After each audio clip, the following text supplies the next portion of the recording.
Kita akan melihat bagian yang kedua, yaitu saya beri judul kita sudah punya. We have rumah di sorga.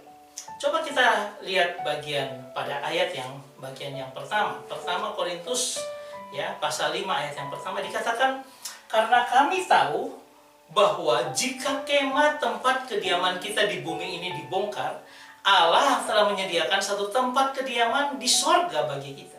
Satu tempat kediaman yang kekal yang tidak dibuat oleh tangan manusia. Nah, apa artinya? Kalau kata kemah yang ada di sini adalah skenos ya, dikatakan skenos. Ini kemah, kita bisa lihat kemah yang ada, artinya itu melambangkan bagaimana kemah tubuh jasmania kita saat ini. Yaitu apa? Kalau kemah itu adalah tempat sementara ya, sesuatu yang fana ya.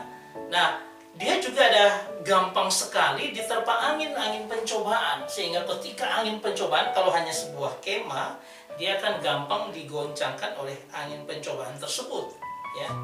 Nah, terus kemudian kita bisa melihat bahwa itu rapuh dan gampang merusak ya. Ditiup sedikit angin bisa hancur semua yang di dalam.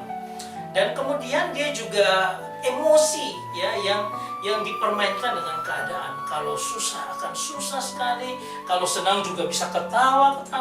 Jadi sebuah emosi yang tidak stabil. Padahal kita tahu bahwa the kingdom of God atau kerajaan Allah itu kerajaan yang tidak tergoncangkan. Kalau itu ada dalam hidup kita, tidak akan menggoncangkan akan hidup kita.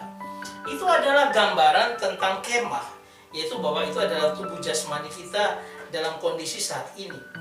Tapi coba kita melihat lagi apa yang dikatakan tentang dengan tempat kediaman di sorga bagi kita. Artinya oikodomen, tempat kediaman di sorga. Nah, dikatakan oikodomen, ekomen. Nah, yang luar biasa adalah kalau di sini kita lihat oikodomen itu adalah building yang dibuat di sorga, rumah yang ada di sorga. Itu bukan hanya sekedar kemah di sorga, karena dia menjadi building, house, tempat di mana kita akan tinggal. Itu sudah Tuhan sediakan luar biasa. Tetapi yang sangat menarik ketika dikatakan tentang ekomen. Nah, ekomen ini artinya we have. Anda tahu kalau we have artinya dari kata eko, itu artinya kita miliki, kita sudah memegangnya on hand, atau kita mempunyai, we have ya. Jadi yang Tuhan sediakan menggantikan akan kemah kita yang nanti akan kita terima di sorga, itu adalah sebuah tempat yang permanen, dan itu milik kita. We have, kita punya. Jadi Tuhan sediakan untuk setiap anak-anak yang dipanggil dan dipilihnya, dan dia sediakan rumahnya di sorga ya. Itu yang luar biasa.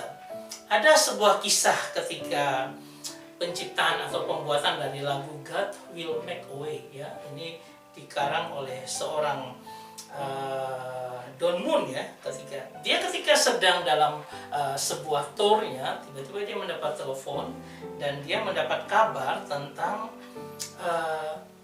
saudaranya, adik iparnya itu punya anak yang tertua meninggal.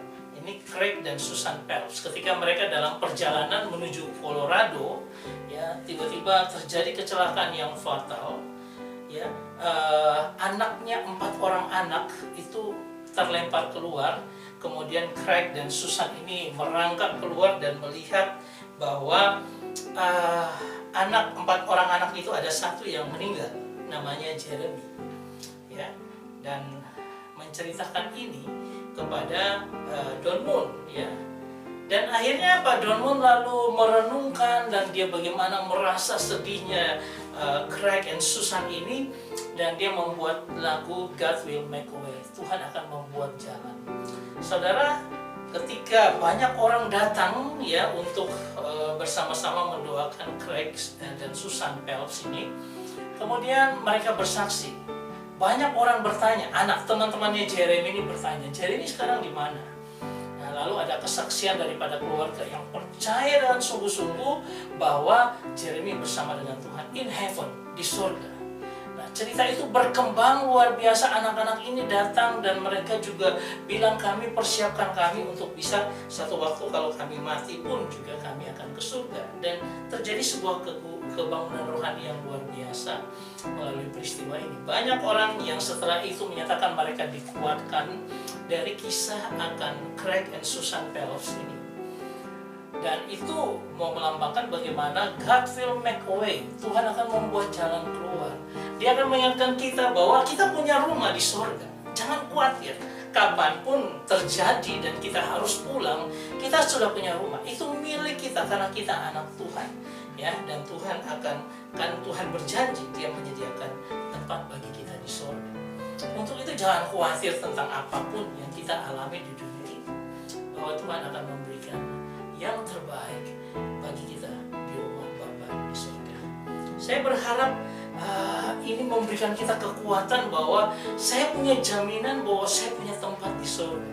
Hanya kapan waktunya Tuhan yang akan menentukan. Dan Oma atau ibunda terkasih ini sudah 91 tahun.